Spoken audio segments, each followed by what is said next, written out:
Hello to all my friends out there. Hi, you guys. This video is the #1 way to beat inflation. But before I get into that, I want to mention something. Well, I couldn't get into the dining room in McDonald's.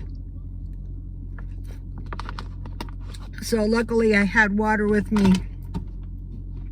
I wanted to mention to you guys about the caffeine habit in case any of you are thinking about going cold turkey. I had been drinking caffeine for years and years and years, and the first time I went off of it, maybe some of you saw the video, I had a slight seizure, and I felt really, really horrible. And so, I started drinking it again, and I thought, this just is not worth it. I need to taper off. And so, I would drink tea, and I would do all this stuff, but basically I was still drinking a lot of Coke, but I tapered off for about 2 years, and then this time, when I finally went cold turkey, keeping the water with me at all times, and I drank tea, no carbonation, it's been fine. I didn't suffer any withdrawal. I thought it would help my insomnia, and it doesn't. And then the reason I have to go on the diet is when I quit drinking the Coke, then the food started going out of control. And I thought, you cannot get any fatter than you are now. This is as fat as you can go. So I thought, we'll take off a little weight. Okay, and then I want to mention one thing before we get into the #1 way to beat inflation. Okay, we know we're seeing inflation. We're looking around and we go, wow, this is higher, that is higher. But what is this inflation really doing? Well, I had two bad thoughts. One, inflation could be the mechanism used to get people to accept the basic income. Are people accepting unemployment? Yeah, they're accepting unemployment. They love it. So these are like little baby steps, Dave Ramsey baby steps. These are baby steps to the basic income, maybe. Also, or this inflation could be a mechanism to drive people back to work. I mean, what are you going to do if you don't have enough money? And, what they have always done is they have kept welfare so miserable that working is less miserable. So this inflation might drive people back to work. And it might just be because, we're entering either a severe recession or a depression. Not sure.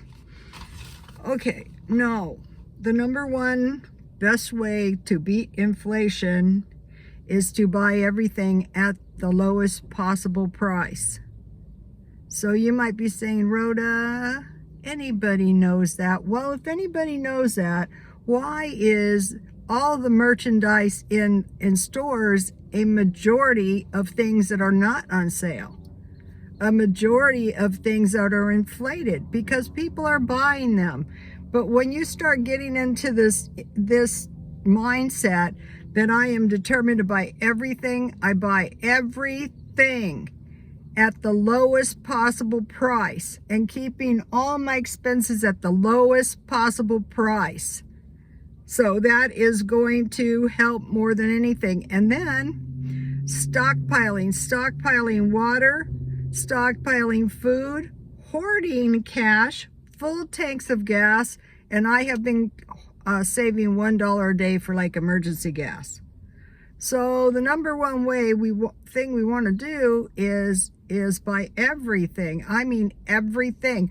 Okay, now what they're doing now is they're bringing products out early, like all the fans are at Walmart. They're out now for summertime. So if you need fans, you want to get those now. So I thought this might be a good time to get some little heaters and stuff, like propane heaters. No, they're all gone. They've been taken off stock. Where they are, I don't know. So if you want to buy things at the lowest possible price early, okay, now, if you can't get a good price, just buy a little until you can locate a low price. Sometimes there's just nothing. It's all overpriced. Okay, last night I had oyster stew. By the way, that was good, and I have some left over. I was thinking about buying some oysters yesterday at Walmart, and they were $1.48.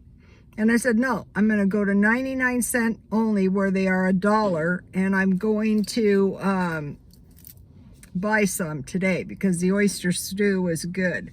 So I'm buying stuff I know that I need. Plus, keep stockpiling a little bit all the time, because then it's going to accumulate. You know what's going to happen when this inflation strikes? You're going to go to the gas station and suddenly everything is going to cost more, but actually cost more. It's actually hitting us all the time. Okay, you know my little car? $30 to fill the car. Not so quick. It's almost $40 now. That is not 2%. Okay, so now, let's see. My notes are not good. Buy everything you possibly can used, like my used car.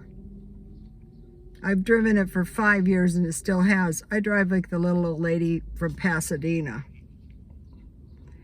I've driven this thing 5 years and I have 62,000 miles on it. Furniture, like patio furniture. I have bought nice patio furniture used. You guys, at the thrift store, you guys have seen my nice patio. I bought a huge table for my old balcony. I think I had 4 chairs. It was really, really nice. And in the last place, I got that furniture curbside. Clothes, you know, not everything, but a majority of stuff, like this blouse. Let me show you. Remember this thing?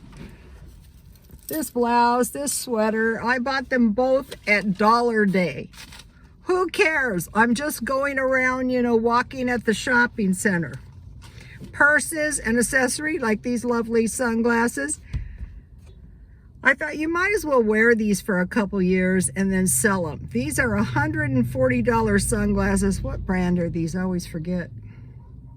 Kimono, the Dreyfus.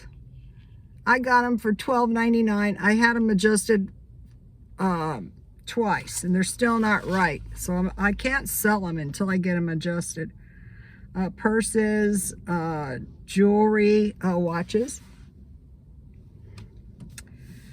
Okay, and then the other thing that's really going to help you is if you say, can I sell this when I'm done with it? Can I sell these Dreyfus sunglasses when I'm done with them? Yeah, I can sell them.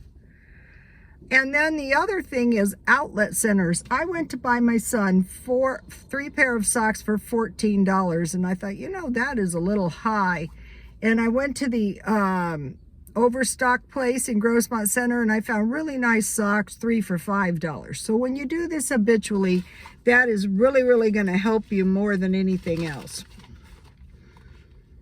Okay, so now what sneaky things are they going to be doing to cause inflation? Raise the price. Yeah, that's probably going to happen. Now it's getting hot in here.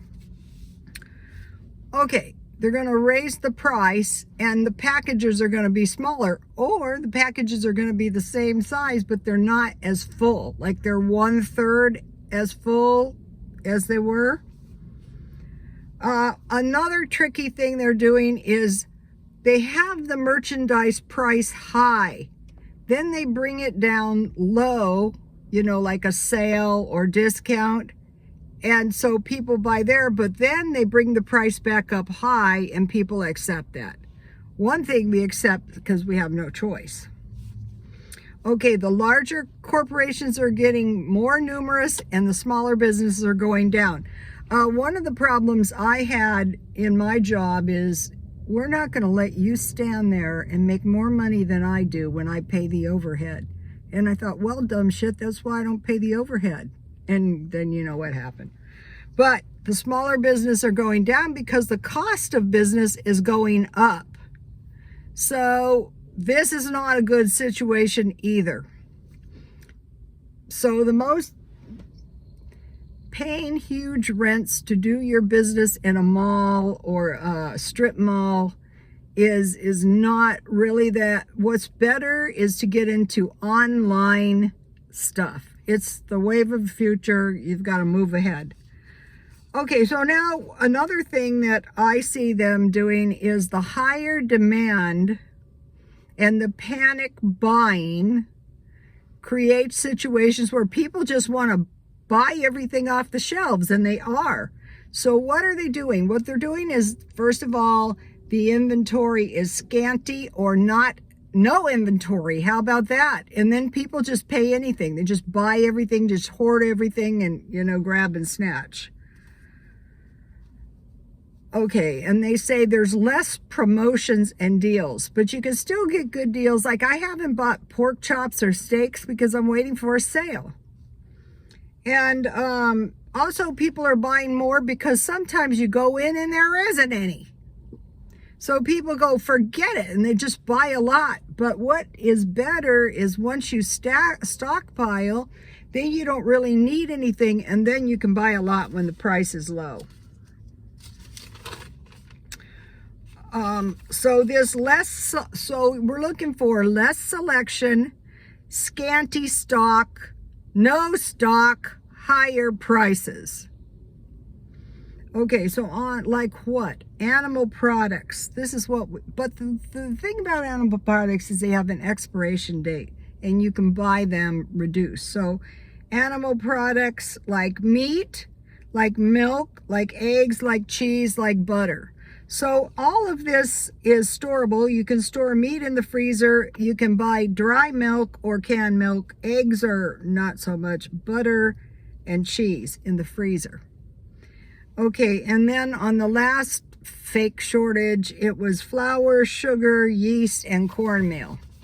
So now for non-food items, so what we're doing is we're either locating the item at the lowest possible price and stockpiling it. So toilet paper, remember, one toilet paper.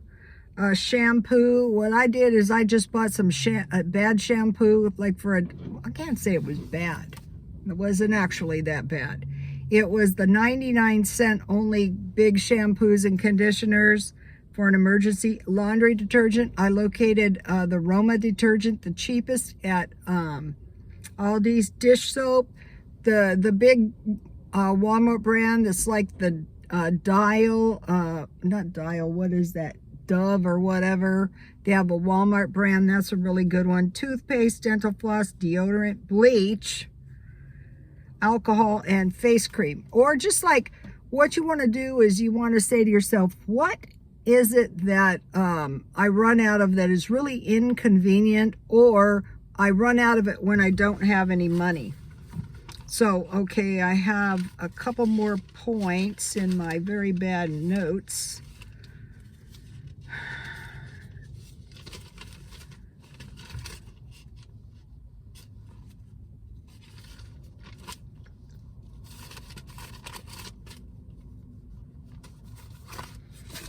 Okay, you guys, please like, comment, and subscribe, and God bless you all.